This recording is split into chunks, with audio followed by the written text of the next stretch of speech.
Marcus Williams stepped onto the crowded bus at 7:45 a.m., just like he had every weekday for the past 15 years. The morning air was crisp, and downtown traffic was already building up.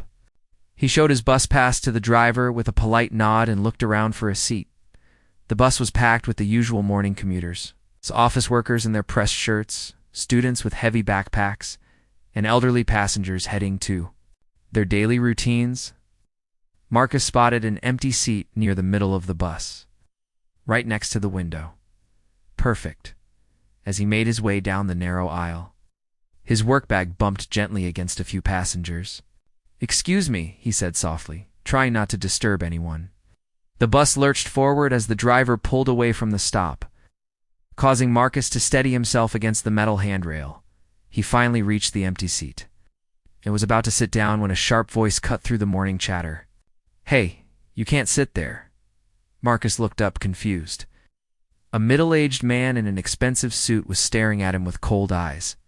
The man had perfectly styled gray hair and wore a watch that probably cost more than Marcus made in a month. "Sorry?" Marcus asked, genuinely puzzled. Looked at the seat again.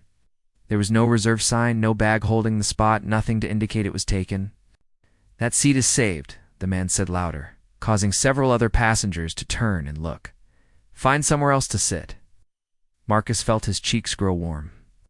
He had been riding this bus route for years and had never encountered anything like this. The seat was clearly empty, and there was no valid reason he couldn't sit there. But he also didn't want to cause a scene on a crowded bus full of people trying to get to work. "I don't see anyone's belongings here," Marcus said calmly, keeping his voice respectful. "Is someone actually sitting here?" The man's face grew red with anger. "I told you to move. Are you deaf? This seat is taken." By now, more passengers were paying attention to the confrontation. Some looked uncomfortable, shifting in their seats and avoiding eye contact. Others stared openly, waiting to see what would happen next. Marcus felt the familiar weight of exhaustion that came with these situations. He had dealt with this kind of treatment before, though not often on public transportation. Usually he would just walk away, find another option, avoid the conflict altogether. It was easier that way, but something was different today. Maybe it was because he had just gotten a promotion at his job the week before. Maybe it was because his daughter had graduated from college the month prior, making him feel proud of what they had accomplished together as a family. Or maybe he was just tired of backing down when he had done nothing wrong. "Sir, this is public transportation," Marcus said firmly but politely. "This seat is empty, and I have just as much right to sit here as anyone else." The man stood up from his own seat, his face now purple with rage. He was taller than Marcus had expected, and his expensive suit made him look even more imposing. "You need to learn your place," the man hissed, loud enough for half the bus to hear. "I'm telling you one last time to move." The bus had gone completely quiet, except for the rumble of the engine and the sound of traffic outside. Even the usual morning conversations had stopped. Marcus could feel dozens of eyes on him, waiting to see what he would do. He looked around at the other passengers. Most avoided his gaze, staring at their phones or out the windows. A few older passengers looked sympathetic, but said nothing. The bus driver, focused on navigating the busy morning traffic, seemed unaware of the tension building in his vehicle. Marcus took a deep breath. He thought about his daughter, Sarah, who had always told him to stand up for himself. He thought about his late wife, who would have been furious to see someone treating him this way. And he thought about all the times he had walked away from situations like this, wondering later if he should have done something different. "I'm going to sit down now," Marcus said quietly but clearly. "If you have a problem with that, you can talk to the bus driver." As he began to lower himself into the seat, the aggressive man reached out and grabbed his arm roughly. "Don't you dare," the man snarled. That's when everything changed. The moment the man's hand grabbed Marcus's arm, something shifted in the bus. The physical contact crossed a line that even the most conflict-averse passengers couldn't ignore. The atmosphere became electric with tension. "Take your hands off me," Marcus said, his voice steady, despite the adrenaline coursing through his veins. He looked directly into the man's eyes, not backing down. The aggressive passenger tightened his grip. "I warned you," he said through gritted teeth. "Now you're going to learn what happens when people like you don't listen?" Those words hung in the air like a poison cloud. Several passengers shifted uncomfortably in their seats. A young woman, near the front, pulled out her phone. Marcus could see her fingers moving quickly across the screen, likely texting someone about what was happening. "Let go of him right now," came a firm voice from across the aisle. Everyone turned to see who had spoken. It was an elderly black man, probably in his 70s, wearing a worn but clean jacket and a baseball cap. His name was Robert, though. Marcus didn't know that yet. Robert had kind eyes behind wire-rimmed glasses, but his expression was serious and determined. The aggressive man sneered at Robert. "This doesn't concern you, old man. Mind your own business." Robert slowly stood up, his movement deliberate and dignified despite his age. "It becomes my business when I see someone being mistreated on public transportation. Now let the young man go." The tension in the bus ratcheted up another notch. Marcus felt grateful for the support, but worried that the situation was escalating beyond control. He could see the bus driver glancing in the rearview mirror, finally noticing that something was wrong. "You people need to learn your place," the aggressive man said, his voice getting louder and more venomous. "This is exactly what's wrong with this city." Those words were like a match thrown into gasoline. A middle-aged Latina woman named Carmen, who had been quietly reading a book, stood up from her seat near the back of the bus. "Excuse me?" Carmen said, her voice cutting through the bus like a blade. "What do you mean by you people?" The man looked around, suddenly realizing that more passengers were paying attention than he had expected. But instead of backing down, he doubled down on his aggression.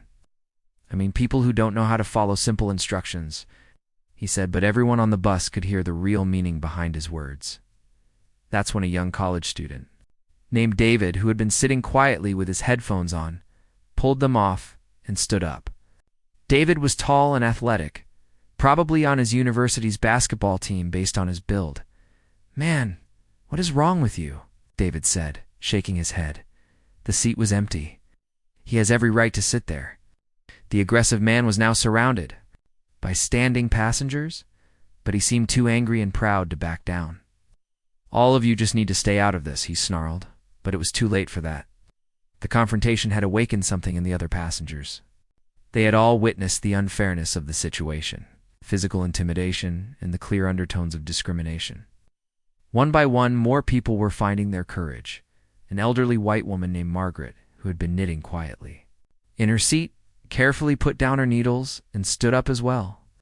She was probably 80 years old, with silver hair and a floral dress, but her voice was strong and clear.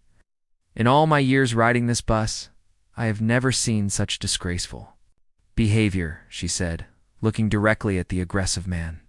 "You should be ashamed of yourself." Marcus felt overwhelmed by the support flowing toward him from complete strangers. He had expected to face this alone, as he had so many times before. But something was different about this morning, about these people, about this moment.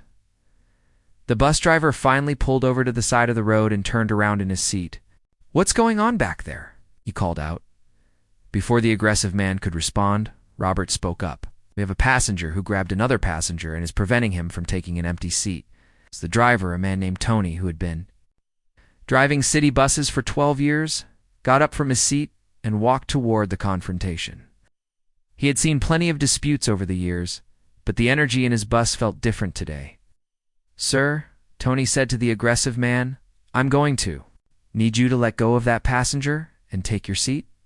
The man finally released Marcus's arm, but remained standing, his face red with anger and embarrassment. He looked around at all the passengers, who were now staring at him with disapproval and disgust. "This is ridiculous," he muttered. "I believe you're all siding with him." That's when the sixth person stood up. The sixth person to stand was someone nobody expected. James Mitchell was a well-dressed businessman in his 50s, wearing an expensive suit similar to the aggressive man's. He had salt-and-pepper hair, carried a leather briefcase, and looked like he belonged in a corporate boardroom. For a moment, everyone thought he might side with the aggressive passenger. After all, they appeared to be from the same social circle, the same economic class. The aggressive man even smiled slightly when he saw James standing up, thinking he had found an ally. But James's first words shattered that assumption completely. "I've been sitting here listening to this entire exchange," James said, his voice calm but firm. "I want everyone on this bus to know that this man does not represent me, my values, or the decent people in this city." The aggressive man's face went from hopeful to shocked to furious in the span of seconds. "You don't even know what you're talking about," he sputtered. James stepped closer, his presence commanding respect. "I know exactly what I'm talking about. I saw you grab this man's arm. I heard the way you spoke to him. Then I watched you try to prevent him from taking an empty seat that he had every right to occupy." The bus had become completely silent, except for the idle engine. Even the traffic outside seemed to have quieted down.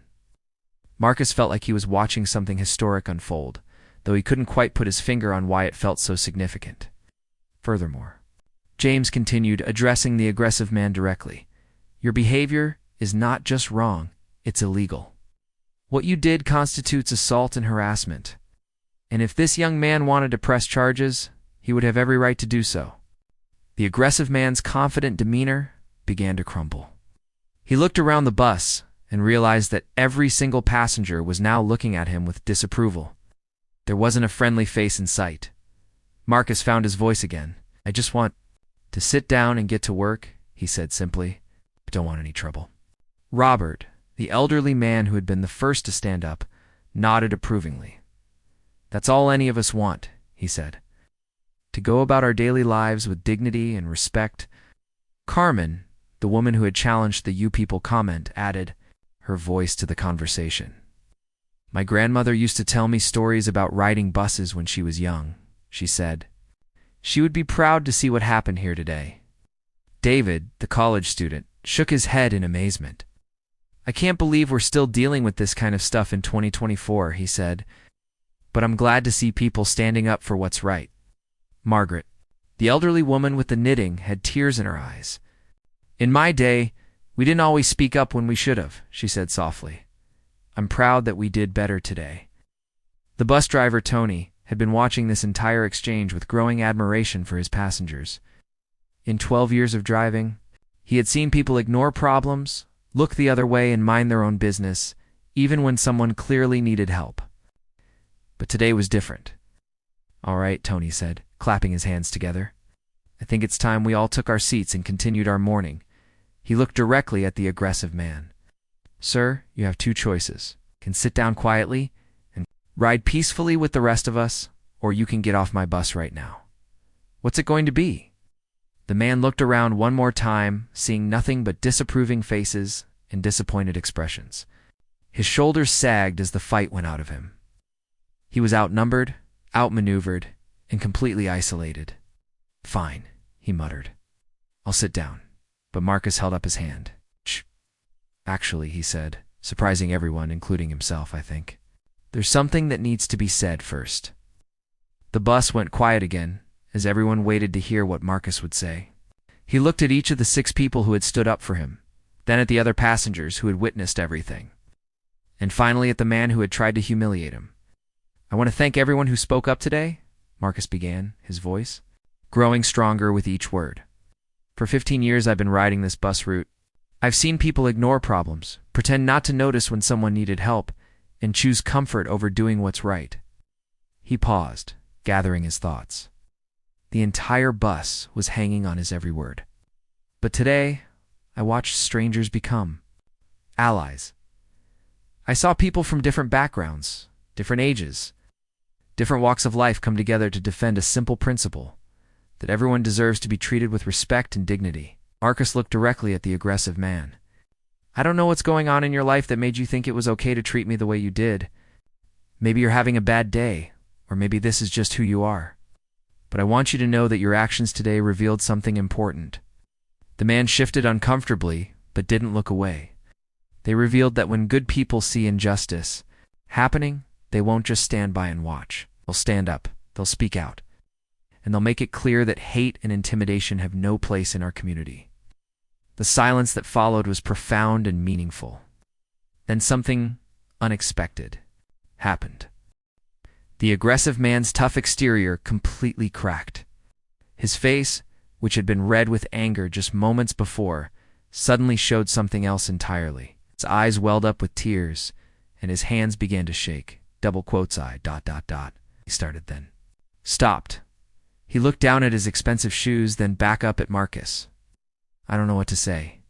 Everyone on the bus watched in stunned silence as the man who had been so hostile and intimidating just minutes earlier began to break down emotionally. My wife left me last week, he said, his voice barely above a whisper. Took our kids with her, said I'd become someone she didn't recognize anymore. The passengers exchanged glances, unsure of how to respond to this sudden vulnerability from someone who had just been acting so aggressively. I lost my job 3 months ago, he continued, tears now flowing freely down his cheeks. 22 years with the same company, and they just let me go like I was nothing. I've been having to take the bus because my car got repossessed. Marcus felt a complex mix of emotions. Part of him was still angry about how he had been treated, but another part of him recognized the pain and desperation in the man's voice.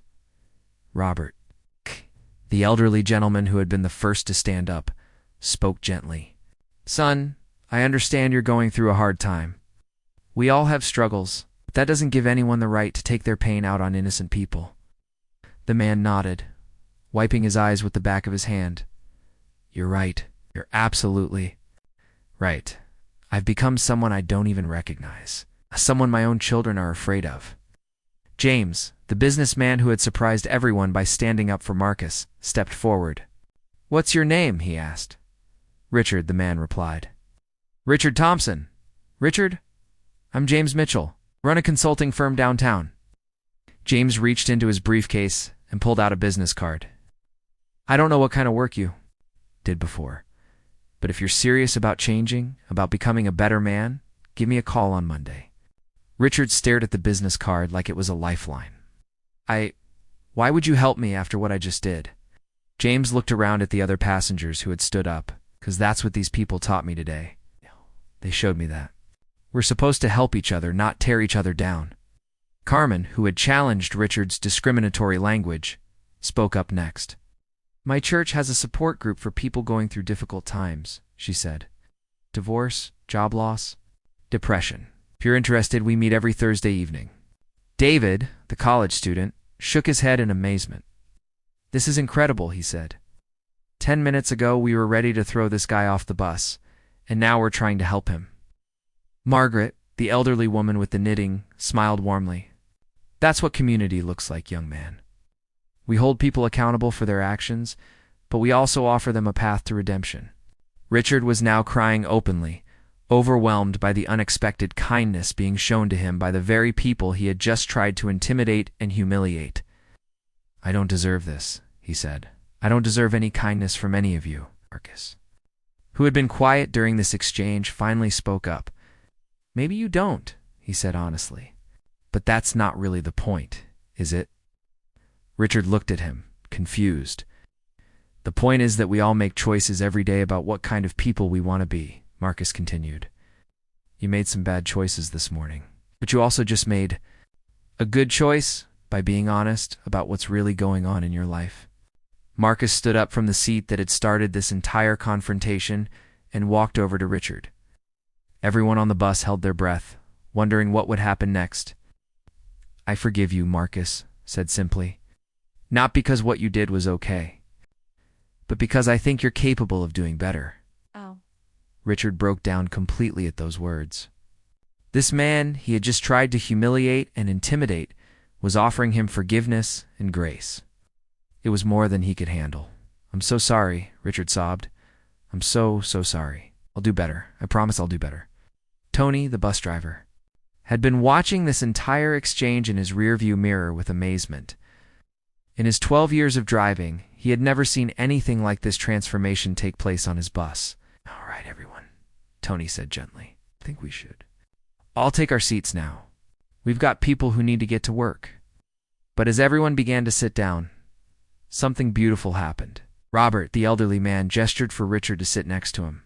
Carmen offered Richard a tissue from her purse. David asked if Richard needed someone to talk to about job hunting. Margaret invited him to join her for coffee sometime. Marcus returned to the original seat that had caused all the trouble, but now it felt different. It wasn't just a seat on a bus anymore. It had become a symbol of something much larger. As the bus pulled back into traffic and continued its route downtown, the atmosphere was completely transformed. Instead of strangers avoiding eye contact and minding their own business, people were talking to each other, sharing stories, and making connections. But the most remarkable thing was still to come. As the bus continued its route through downtown, something extraordinary began to happen. Other passengers who had witnessed the entire confrontation and its resolution started to open up and share their own stories. A young mother named Lisa, who had been sitting quietly with her toddler, spoke up from near the front of the bus. "I was bullied at work last month," she said.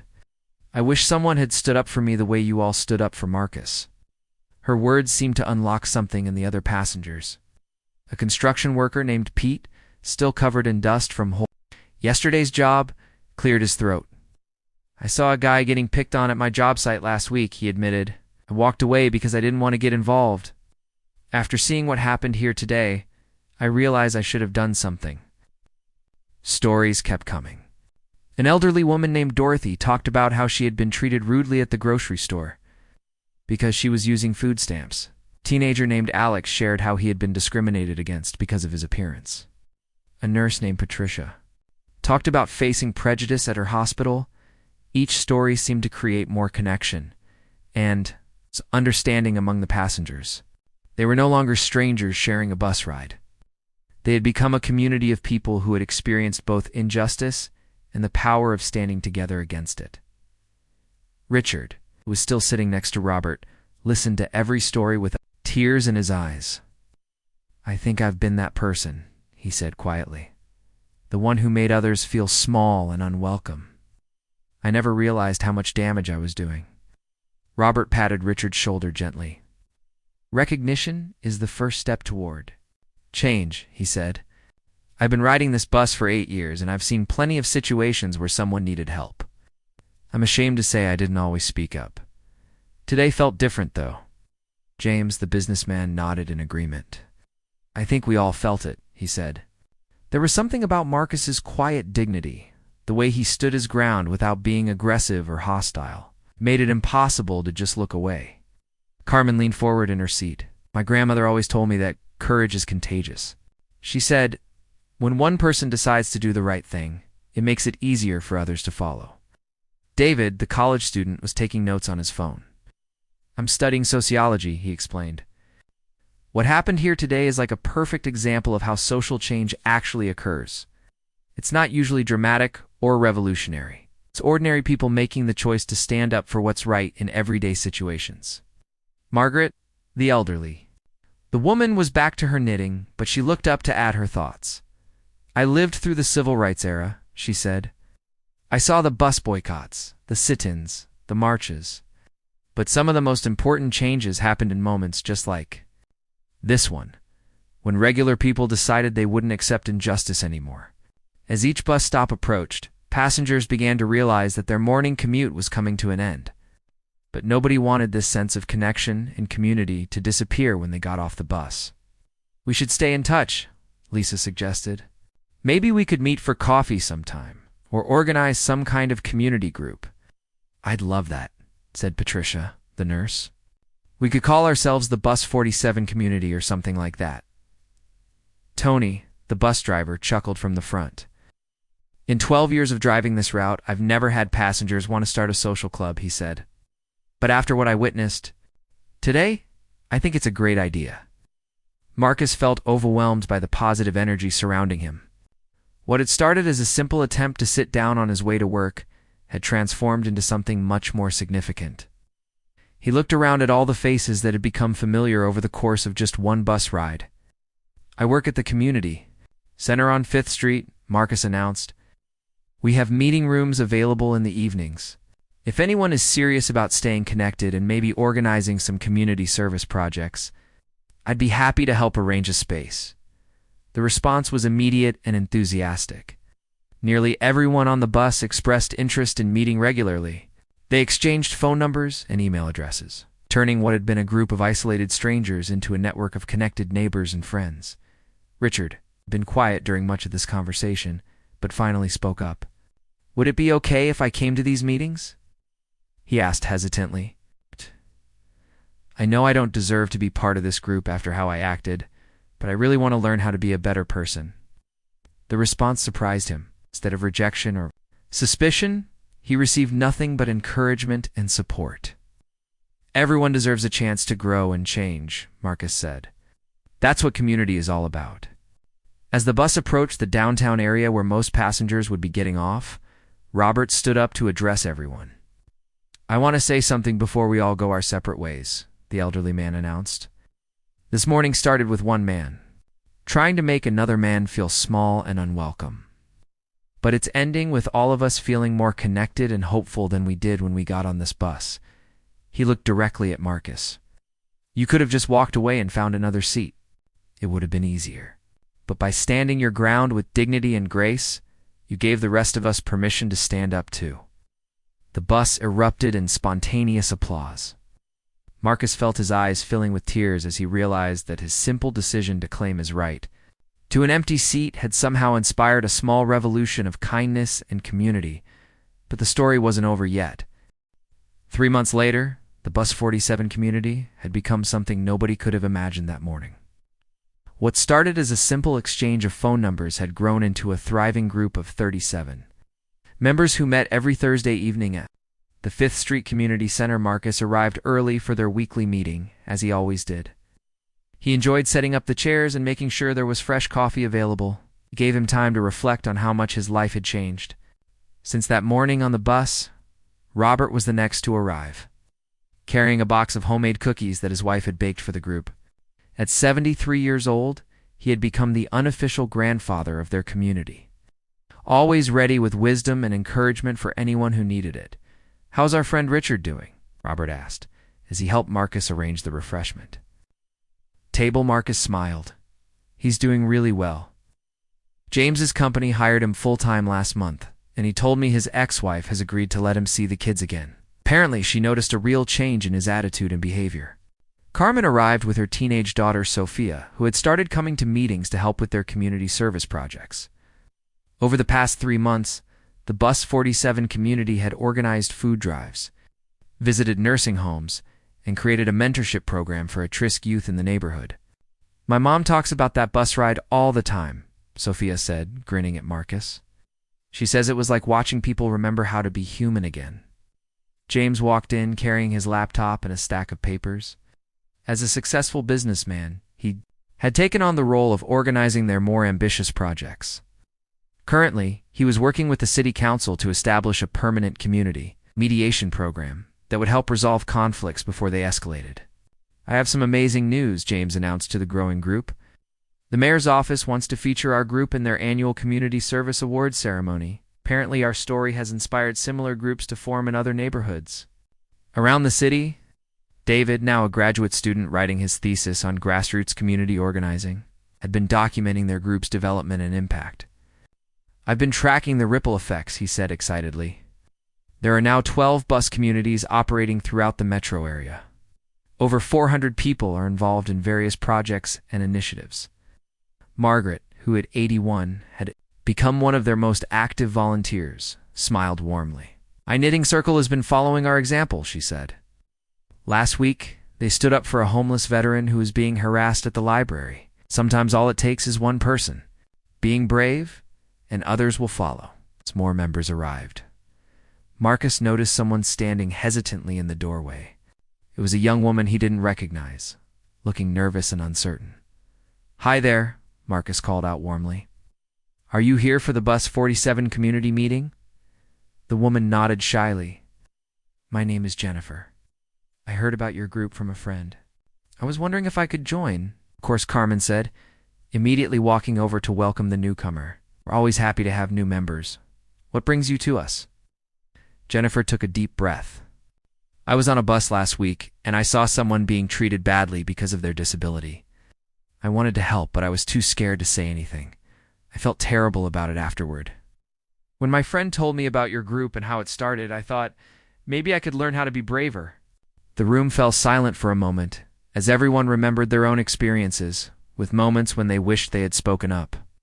Then Robert stood up and began to applaud, followed quickly by everyone else in the room. "That's exactly why we're here," Marcus said when the applause died down. "We're all learning how to be braver together." Richard, who had been quiet during the early part of the meeting, stood up to address Jennifer. "Months ago, I was the person making others feel bad," he said. "These people taught me that it's never too late to change. It's never too early to start standing up for what's right." As the evening progressed, the group discussed their upcoming projects and shared stories from their daily lives.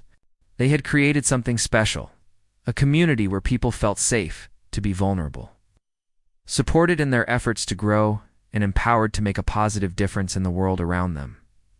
Lisa, the young mother who had first suggested they stay in touch, stood up during the closing circle.